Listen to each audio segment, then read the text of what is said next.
देखो भाइयों और बहनों, दुनिया में वॉर चल रही है और मिसाइल्स उड़ रहे हैं हर जगह पे। डिप्लोमेसी की धज्जियां उड़ रही है और बीच में हम लोग यूट्यूब पे एनालिसिस देख रहे हैं। पर असली सवाल ये है, क्या ये वॉर सिर्फ कंट्रीज के बीच में है या नैरेटिव्स के बीच भी चल रही है? एक तरफ super power America pause button दबा रहा है, दूसरी तरफ ईरान है जो साइकोलॉजिकल गेम खेल रहा है, और तीसरी तरफ इंडिया है जो कभी विश्व गुरु, कभी साइलेंट स्पेक्टेटर और कभी इलेक्शन कैंपेन का सुपर हीरो बन रहा है।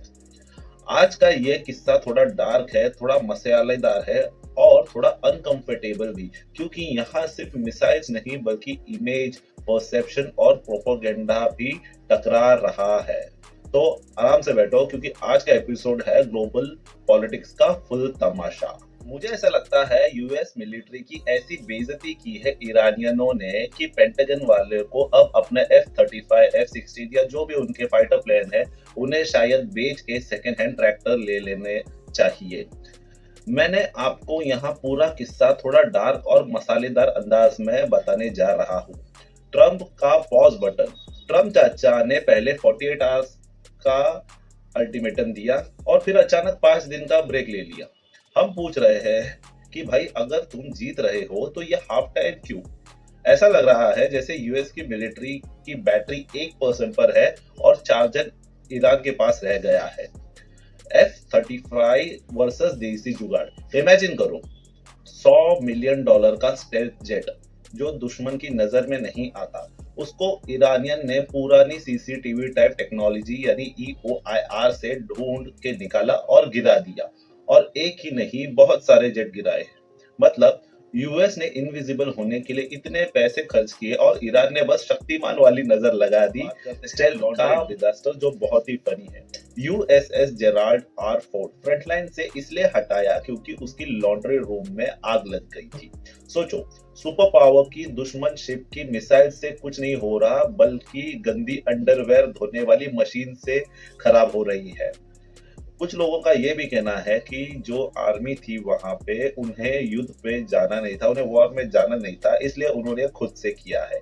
ये सब बातें हैं, हमें पता नहीं।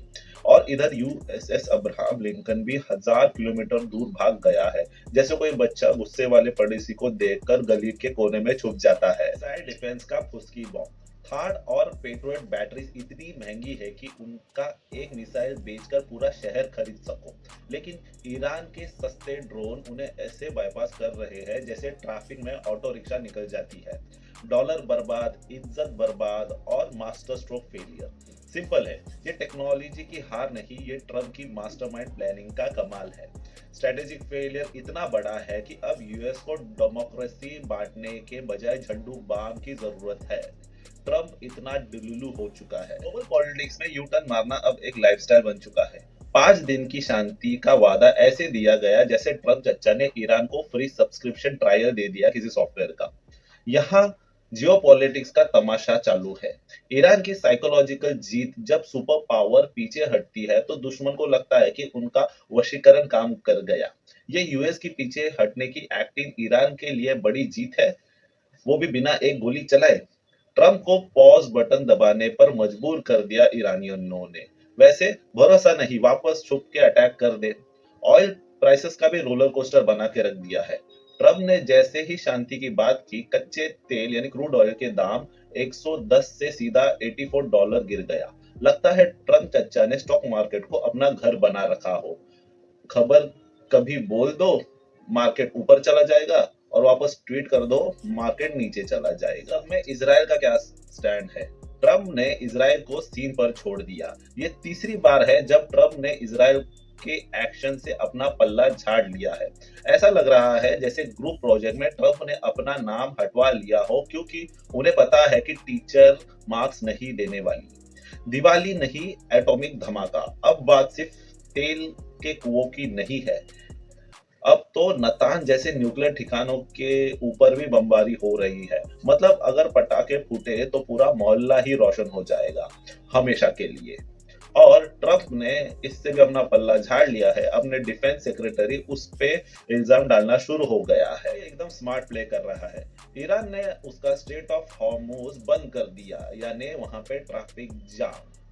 ट्रंप पर प्रेशर है कि रास्ता खुलवाओ, पर ईरान ने साफ कह दिया है पहले पुराने नुकसान की भरपाई करो, फिर बात करेंगे। बेसिकली ईरान अब रिफंड मांग रहा है।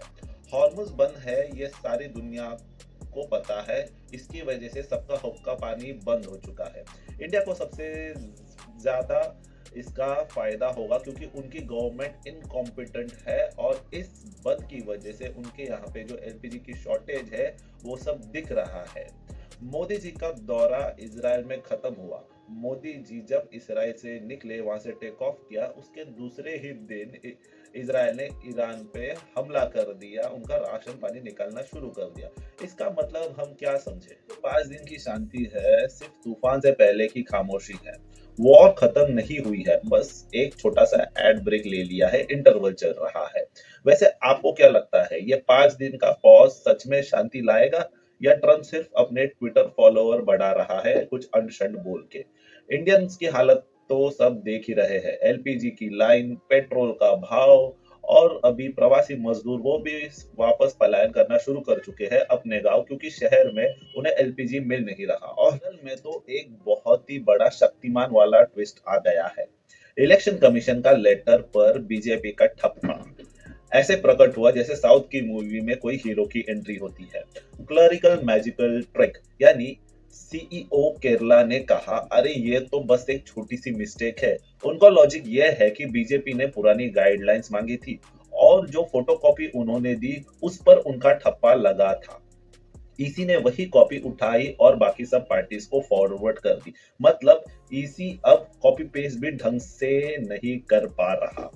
दो टेबल और एक ही दिल, यानी सीपीआईएम ने चुटकी लेते हुए कहा कि हमने सुना था ईवीएम में कोई भी बटन दबाओ निकलता कमल ही है, पर यहाँ तो ईसी और बीजेपी ने जॉइंट अकाउंट ही खोल लिया है। कम से कम दो अलग अलग टेबल होते तो थोड़ा लगता, लेकिन अभी इन्होंने उतनी भी शर्म नहीं रखी। वहां से कांग्रेस ने भी सीधा पूछ लिया, क्या ईसी अब बीजेपी का डिलीवरी बॉय बन गया है? उनका कहना यह है कि क्लरिकल एरर नहीं बल्कि इंस्टीट्यूशन की न्यूट्रलिटी का ये अंतिम संस्कार हो चुका है। टीएमसी ने भी मौका देख के कह दिया कि सबूत है कि ईसी अब बीजेपी की बी टीम बन चुकी है। ऐसा लग रहा है जैसे ईसी का नया स्लोगन है, आपका वोट और हमारा सिर। बलि का बकरा किसी को तो बनाना था। एक असिस्टेंट सेक्शन ऑफिसर को पकड़ा, उसको सस्पेंड कर दिया। बेचारा ऑफिसर की भी क्या गलती, सेटिंग ऊपर वाले करते हैं और सस्पेंड नीचे वाले होते हैं। देश के सबसे बड़े वॉचडॉग ईसी के पेपर पर रूलिंग पार्टी का ठप्पा मिलना, मतलब समझ जाओ डेमोक्रेसी की लॉन्ड्री में कुछ ज्यादा ही सफेदी आ चुकी है।